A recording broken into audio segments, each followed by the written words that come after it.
Hello दोस्तों, आइए आज आपकी मुलाकात कराते हैं राहगीर से। राहगीर एक ऐसे कलाकार हैं जो राजस्थान के सीकर गांव से बिलोंग करते हैं। आज हमारे बुलावे पे वो जबलपुर आए हैं और हम सबसे रूबरू होकर अपने गीत संगीत की सुमधुर तानों से हमारा मनोरंजन करने वाले हैं। उसके पहले हमने सोचा कुछ समय निकाल कर उनको आपसे मुखातिब कराते हैं, उनसे बातें करते हैं उनके जीवन के बारे में कि किस तरह वो राहगीर बने और जीवन की कौन सी राहें ऐसी हैं जो उन्हें नित नई चुनौतियां पेश करती हैं और कौन सी ऐसी बातें हैं जो कई बार उन्हें कचोट जाती हैं, कौन सी ऐसी बातें हैं जो उन्हें नई ऊर्जा देती हैं। तो बात को ज़्यादा लंबा ना खींचते हुए शुरुआत करते हैं बातचीत का सिलसिला राहगीर के साथ। राहगीर जी नमस्कार। सबसे पहले मैं अपनी बात शुरू करना चाहूँगा कि वो कौन सा ऐसा समय था जब आपने धीरे धीरे महसूस किया कि सुनील न होकर राहगीर बनने के लिए पैदा हुआ है। मुझे लगता है जब मैं कॉलेज में था तो हमने लिखना थोड़ा शुरू किया और जैसे कि हर कोई शायर शुरू करता है कि वही प्यार में मोहब्बत जुल्फे है ना, वही लिपस्टिक के रंग, वही बातें। तो हमने भी वहीं से थोड़ा शुरू किया बट फिर कुछ और बातें नई लिखनी शुरू की और ऐसा कुछ सोचा नहीं था कि इसको कहाँ लेके जाना है, इसका क्या करना है, बस लिख लिया और दो दोस्तों ने सुनाया, खुश हो गए। फिर वहाँ से निकले तो जॉब लग गई आईटी कंपनी में, फिर वो भी अच्छी चल रही थी जॉब, उसमें भी खुश था, ऐसे कोई मुश्किल जॉब नहीं थी और अच्छी थी। तो वहाँ पे फिर मेरा पाला पड़ा कंट्री म्यूज़िक से, मैं और पढ़ने लगा और लिखने लगा। फिर मेरे दिमाग में आया कि क्यों ना मैं अपने जो भी मैं लिखा करता हूँ उसको दुनिया के सामने लाया जाए। और मुझे घूमने का और ऐसे सफ़र करने का बड़ा शौक़ था। ऊपर से जब मैंने कुछ ऐसे ऑथर्स पढ़े ना, ऑन द रोड पढ़ी मैंने और वुडी गथरी की बाउंड फॉर ग्लोरी पढ़ी, तो मुझे लगा कि मेरे को तो ये करना है, समझ रहे हो। तो फिर मैंने सोचा क्यों ना ये सबको मैं मिक्स करूं और एक अपना एक अलग ही एक अंदाज हो। और वो मतलब सोच के नहीं, कहीं ना कहीं मैंने उसको शुरू किया और वो आ गया उसके अंदर। तो ऐसे कुछ सोचा नहीं कि कैसे क्या करना है, बट धीरे धीरे सब ढलता गया है ना। हम चलते गए तो कारवां बनता गया और ऐसे ही बस राहगीर समझ लो कि बन गया, बनाया नहीं। अच्छा, एक चीज़ है आपकी जो आपको दूसरों से यूनिक बनाती है कि आपके पोइट्री भी उतनी अच्छी है, आपका गाना भी उतना ही अच्छा है और आपका गिटार भी उतना ही अच्छा है। तो ये चीज़ें आपकी लाइफ में एक साथ ही सब ग्रो हुई हैं या पहले पोइट्री आई फिर बाद में गिटार आया और फिर उसको आपने अपनी आवाज़ में गाना शुरू किया, कैसे हुआ ये सिलसिला? सबसे पहले तो मुझे लगता है कि कविता आई। अगर जैसे इसको करने के मामले में देखेंगे तो कविता आई, बट अगर म्यूज़िक को ऐसे हम देखेंगे तो कहीं ना कहीं हमारा जो फोक म्यूज़िक है, जब से पैदा हुए हम तब से फोक म्यूज़िक सुनते आए हैं और गांव में जो भोपा वगैरह बजाने आते थे, पैसे मांगते थे, तो कहीं ना कहीं वो शुरू हुआ है वहीं से। जो म्यूज़िक हमारे अंदर होता है ना, इनबिल्ट हो जाता है कुछ तो, जो लोकल म्यूज़िक है। लेकिन जो मैंने करना शुरू किया वो सबसे पहले कविता आई, फिर मैंने फिर उनको गुनगुनाना शुरू किया बिना किसी टेक्निकल नॉलेज के कि ये कौन सा सुर है, कौन सा राग है, कौन सा क्या है। और फिर उसके बाद मैंने गिटार ख़रीदा, तो इस तरह ये शुरू हुआ। मतलब ऐसा है कि ये शायद इनबिल्ट, आप जब पैदा हुए तो ये आपके अंदर ही कुछ चीज़ें धीरे धीरे समय के साथ अपने आप बाहर आती गई। कहीं ना कहीं मुझे लगता है कि ये चीज़ें ना इनबिल्ट से ज़्यादा ये डेवलप होती है, मुझे लगता है। अच्छा। और ये डेवलप होती है हमारे ना वातावरण से, हम लोग क्या करते हैं, क्या पढ़ते हैं, क्या अंदर क्या लेते हैं। तो मतलब म्यूजिक का और कविता का माहौल था कि आपके घर में या जिस सराउंडिंग में पड़े? वो माहौल तो नहीं था कभी भी, लेकिन बचपन से ही मैं छोटी मोटी जैसे कहानियों की किताबें ले आया, पढ़ने का शौक़ रहा। उसके अलावा जब मैं कॉलेज में था तो बड़े नॉवेल्स वगैरह पढ़ना शुरू किया। और फिर जब मैं कॉलेज से निकला उसके बाद तो बहुत ज़्यादा जैसे एकदम जो ना क्लासिक लिटरेचर जैसे टॉल्स्टॉय वगैरह और जैसे अपने पुराने जितने भी अच्छे हिंदी ऑथर्स हैं तो सबको पढ़ा धीरे धीरे। तो होता है ना कि जिस तरह की चीज़ें आप पढ़ रहे हैं वही एक धीरे धीरे आपका माइंड ना वैसे ही होने लग जाता है। तो कहीं ना कहीं मुझे लगता है जन्मा तो नहीं होगा बट डेवलप जरूर होगा। अच्छा, एक चीज़ है जो आप विषय चुनते हैं आपकी कविता में, वो जीवन से जुड़े हुए हैं। मतलब ये तो ठीक है कि प्रेम मोहब्बत और जो आजकल के यूथ जिस पे ज़्यादा आकर्षित होता है वो भी सब्जेक्ट है और उस सब्जेक्ट को भी आपने छुआ, लेकिन जो मुख्य रूप से आपके विषय हैं वो वैसे ही विषय हैं जैसे कहना चाहिए कि जो सामाजिक सरोकार वाले हमारे अपने प्रगतिशील समय के जो साहित्यकार चाहे निराला रहे हों या उस दौर में जो जैसे माखनलाल चतुर्वेदी रहे हों, कि इस तरह के आपके सब्जेक्ट जैसे विषय पर्यावरण को लेके हैं, आपके गरीब मजदूर बच्चों को लेके हैं, महिलाओं के ऊपर हो रहे अत्याचारों को लेके हैं, तो ये चीज़ें जो हैं वो आपको ज़्यादा प्रभावित करती हैं ऐसा लगता है? जी बिल्कुल, कहीं ना कहीं ये चीज़ें देखो हमको बहुत ज़्यादा, हर बंदे को कहीं ना, मुझे लगता है सिर्फ मैं ही नहीं, हर आदमी जो भी कुछ देखता है सोचता है उसको ये चीज़ें ज़रूर आहत करती होंगी, और मेरे जितनी करती होंगी ये मेरे से ज़्यादा भी करती होंगी। लेकिन क्या होता है, कुछ चीज़ें ऐसी हैं जो हमको कितनी आहत करें लेकिन उनको बोलना लिखना आसान नहीं होता, या कई बार आदमी सोचता है कि इसको क्या लिखेंगे, ये हर जगह कुछ अच्छा लिखते हैं, समझ रहे हो, लाइक हाँ, दो तरह के लोग होते हैं, एक तो जो सिर्फ सौंदर्य की बातें हाँ। करेंगे, जो अच्छा है उसकी बातें कर बिल्कुल। देंगे। कोई लोग और अगर आप ऐसे लिखोगे कहेंगे यार ये तो डिप्रेशन की बातें, संगीत कलाम इसलिए सुनते हैं ताकि हम लोग इस दुनिया की जो रियलिटी से थोड़ा दूर जा सके किसी और में, समझ रहे हो। हाँ। तो एक वो भी है, और दूसरी बात ये भी है कि मेरा पर्सनल लेवल पे ऐसे है कि ये चीज़ें मुझे बहुत ज़्यादा आहत करती हैं, और फिर मैं उनको और अच्छे से मैं लिखने की कोशिश करता हूँ, और जितना रॉ मैं सोचता हूँ या मैंने देखा है मैं उतना ही रॉ और सरल उसको लिखने की कोशिश भी करता हूँ, और मैं बिना उसमें ज़्यादा मिलावट किए मैं गा भी देता हूँ। मतलब इससे ऐसा लगता है कि हम ये कह सकते हैं कि कवि जो होता है वो एक ऐसा विशेष हृदय लेके पैदा होता है कि सामान्य घटनाएं जो दूसरे लोगों को शायद कम प्रभावित करती हों, उसके हृदय को थोड़ा ज़्यादा छू जाती हैं, और जब इतना छू जाती हैं कि उसके अंदर से, उसके मन से वो कविता बन के बाहर आने लगती है। जी बिल्कुल, मुझे लगता है ये कवियों के लिए ही नहीं, ये बहुत सारे जो भी कोई आदमी ऐसी चीज़ें करता है, जैसे कोई पेंटिंग करता है ना, हाँ। कोई गाने लिखता है, कोई गाने गाता है, या कोई भी ऐसा आर्ट जिससे कुछ भी भावना जो है व्यक्त की जाती है, तो हर वो आदमी आई थिंक ऐसे ही करता है। और रही बात कवियों की, तो उनको क्या थोड़ा सा शब्दों का बहुत सहारा मिल जाता है, और इतनी अच्छी हमारे लैंग्वेजेस डेवलप्ड हैं कि हर भावना के लिए कहीं ना कोई शब्द है, और नहीं है तो दो चार को मिला के वो व्यक्त हो जाती है। तो थोड़ा सा वो आई थिंक अच्छा रहता है एक कवि के लिए, और इसीलिए हम उसको अच्छे से व्यक्त करते हैं। एक आपकी जो विशिष्टता है, एक तो शैली को लेके है कि आप बड़ी सपाट शैली में बड़े साधारण तरह से और बड़ी असाधारण बात कह जाते हो, तो इसके लिए मतलब आप क्या कभी जब लिखते हैं कविता तो ऐसे कोई ध्यान रखते हैं कि इसको इस तरह से लिखा जाए कि खट से लोगों के दिमाग में पहुंचे, तुरंत नहीं, ऐसा कुछ नहीं सोचता मैं, एक्चुअली ऐसे ही आता है मुझे, समझ रहे हो। तो ऐसे ही आता है। ऐसे कुछ ऐसे नहीं है कि मैं इसको कोई अलग से चेंज करता कुछ सोचता हूँ, यही आता है मुझे, यही हम बोलते हैं, यही देखते हैं। अभी कुछ ऐसा है कि उसमें ऐसे टिपिकल कोई वर्ड डालने हैं, कुछ तगड़े वर्ड डालने हैं, तो ऐसा कभी नहीं करता, भजन आए ऐसे करके तो वो तो उसके लिए मेहनत करनी पड़े मुझे, कहीं ना कहीं से शब्द ढूंढने पड़ेंगे, भाई इसके लिए भारी शब्द कौन सा है। तो और फिर उसकी मुझे नीड है नहीं, क्योंकि कोई बंदा अगर मेरी कविता मेरे गाने सुन रहा है तो मैं नहीं चाहता कि वो वही बंदा सुने जो कि खुद अपने आप में बड़ा कवि हो, या जैसे कि मुझ शायरों में लोग कई बार ऐसे होता है कि बड़े बड़े कवि लोग बैठे हैं, तुम सुना रहे हो तो वो लोग तालियां बजा रहे हैं। मेरे जो ऑडियंस है वो है नॉर्मल आदमी, कहीं भी मैं कहीं चौराहे पे गा रहा हूँ, कहीं भी गा रहा हूँ, समझ रहे हो। तो ऐसे लोग हैं, तो मैं नहीं एक्सपेक्ट करूँगा ना कि वो लोग 25 जगह से चीज़ें पढ़ के आए हैं, ये करें वो करें। तो एक तरह से मैं चाहता हूँ कि हर बंदा, चाहे वो कोई भी तबके का हो, चाहे वो कोई भी काम करता हो, ये चलता फिरता आदमी जो सुने ना, तो उसको वो बात सीधी दिल तक जाए, ना कि पहले उसके दिमाग से थ्रू फिल्टर हो के प्रोसेसिंग हो, कहीं ना कहीं वो लॉस्ट हो जाता है उसके लिए। हाँ, तो इसलिए पर यही आता है मुझे, तो मैं ये भी नहीं कहूँगा कि मैं बहुत ज़्यादा।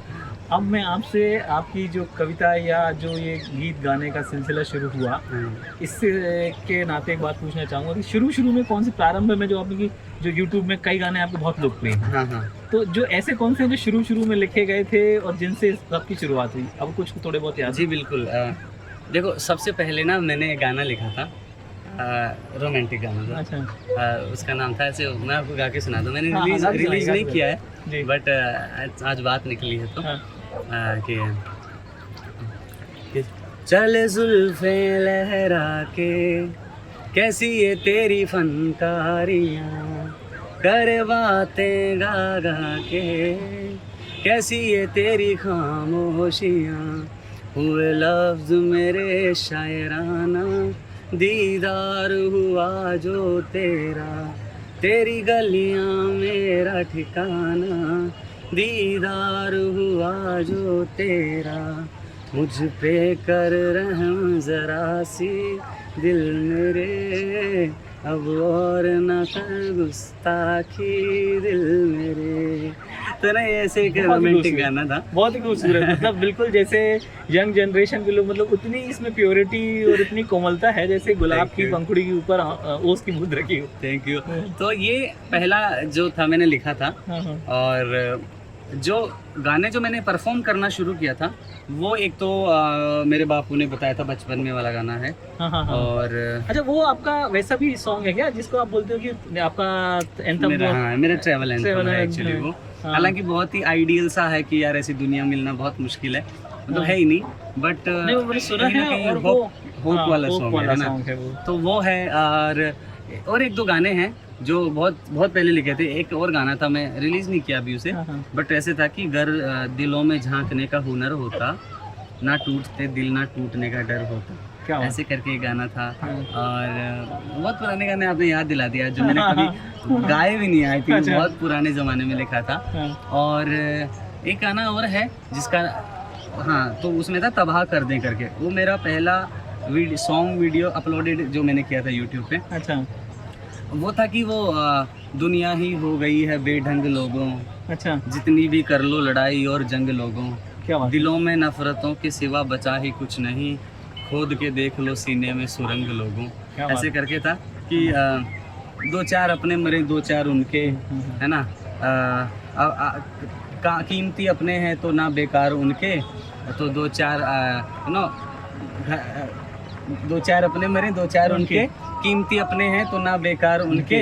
तो ऐसे था कि हमारे मरेंगे तो डूबेंगे घर बार उनके भी, हाँ, ऐसे करके था कुछ। तो वही तो है ना, बहुत बहुत पुरानी बातें हो गई। नहीं, लेकिन एक चीज़ है कि जितने अच्छे से आप ये लिखते हो, ऐसा लगता है जितनी मतलब जो इस इमोशन को आपने फील किया और इस बात को लिखा कि जंग जो है, जंग से मोहब्बत कितनी ज़्यादा ज़रूरी है, तो ये लिखने के लिए ऐसा लगता है जैसे आर्मी बैकग्राउंड कुछ रहा। आपका कोई आर्मी बैकग्राउंड है क्या? जी, मेरे पापा जो हैं वो आर्मी में रहे हैं। अच्छा। अभी 5-6 महीने पहले रिटायर हुए हैं। अच्छा अच्छा। लेकिन कहीं ना कहीं अगर मान लो अगर मेरे पापा आर्मी में ना भी होते हाँ हाँ तो भी दुनिया में हम लोग इतना एक्सपोज होते हैं ना इन चीज़ों को लेके। हाँ, आप कुछ भी खोलो, आप सोशल मीडिया खोलोगे, टीवी खोलो, यही सब यही कुछ चल सब रहा चल रहा है, है। हाँ। तो मुझे लगता है कि ये चीज़ें हर बंदे को मिलती है, लेकिन एक आर्मी किड होने के लिए ये है कि हमने थोड़ा और पास से देखा है उसको, ज़्यादा अच्छे से देखा, तो इसलिए उसको महसूस कर पाया और अच्छे से कह पाया। बिल्कुल बिल्कुल बिल्कुल। नहीं, अब एक चीज़ है कि जैसे शुरुआती दौर में ज़्यादातर जो चीज़ें थी थोड़ी सॉफ्ट सी थी, लव रोमांटिक थी, और अभी जब मैं आपके कल कुछ चीज़ें सुन रहा था तो वो बिल्कुल मतलब ऐसे बहुत सारी चीज़ें तो बहुत क्रूड रियलिटी पे आ गई हैं। मतलब जो जीवन का कठोर सत्य है, जैसे एक वो आपने लिखा कि मल्लाह का, वो जो सुनाया मेरे को आपने, मल्लाह का बेटा, वो आजकल के समय में जो सोसाइटी में परिवारों की जो स्थिति है कि वो किसी भी तरह एनी हाउ सोचते हैं कि बेटे को हमें बस मार पीट के कैसे भी करके डॉक्टर इंजीनियर बनाना है। जी बिल्कुल। और वो जो उसकी स्पिरिट है उसको इतना म्यूजिकली और इतने अच्छे से किसी को रिप्रेजेंट करते मैंने देखा नहीं, जो मतलब कल तो वो अभी आपके किसी एल्बम में आया है, आने वाला है?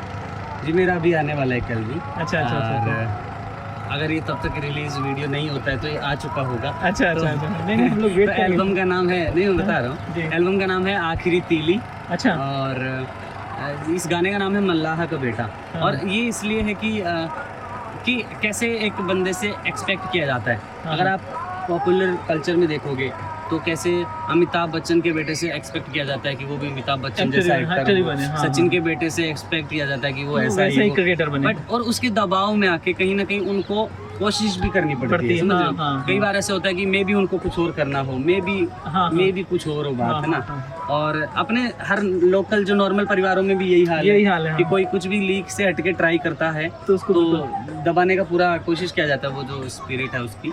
उसकी 2 लाइनें अगर आप सुना दे तो। जी बिल्कुल, मैं वो गाना मुझे बहुत पसंद है वैसे भी गाना।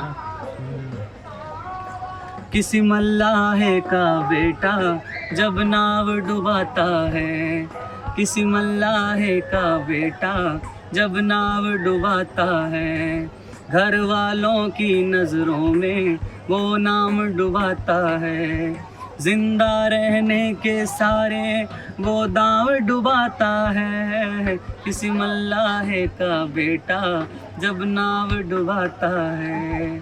ऐसे करके गाना है। ये मल्लाह जी हमारे साथ है। आई होप ये कह रहे होंगे कि अरे भाई हमारे बारे में क्या था ज्ञान बहुत सुंदर है ये। हम लोग वेट करेंगे आपके एल्बम का। जी बिल्कुल, थैंक यू। है ना। और जो आपके पुराने एल्बम में गाने हैं, जैसे जो एक तो सबसे ज़्यादा जो हम लोगों को अभी यहाँ हमारे यहाँ डुमना को लेके चल रहा था कि उसको बहुत सारे यूथ ये लोग इकट्ठा होके और डुमना में कोई प्रोजेक्ट आने वाला है, तो उसमें कई पेड़ काटे जाने का अंदेशा था। तो उस समय पे आपका ये गाना बहुत लोगों ने सुना और बहुत पसंद किया। अच्छा। वो ये आदमी चूतिया जाने क्या चाहता है। हाँ। तो वो मेरे ख्याल से वो शायद ऐसा था क्या कि जिसको सबसे ज़्यादा लोगों ने सुना और पसंद किया, या जी बिल्कुल। ऐसे YouTube पे या Spotify पे देखेंगे तो उसको सबसे ज़्यादा पसंद किया गया। हालांकि एक और गाना है मेरा, मेरे गांव आओगे, वो भी बहुत बहुत बहुत प्यार मिला उस गाने को। और आदमी चूतिया के पीछे देखो एक 2-3 रीजंस हैं। एक तो कि उसका थोड़ा टाइटल जो है वो ऐसा है। कई बार 1-2 लोगों ने कमेंट भी किया कि देखो एक अच्छे आर्टिस्ट को आजकल नज़र में आने के लिए ये सब करना पड़ता है। जबकि मेरे को लगता है कि उस सॉन्ग को अगर आप सुनोगे तो वो पूरा अपने उसमें है, मतलब जी हाँ, वही उसका अपना एक अलग बिल्कुल बिल्कुल। और मैंने तो उसको एक्सप्लिसिट भी मार्क किया हुआ है कि भाई बच्चे उच्चे ना देखें।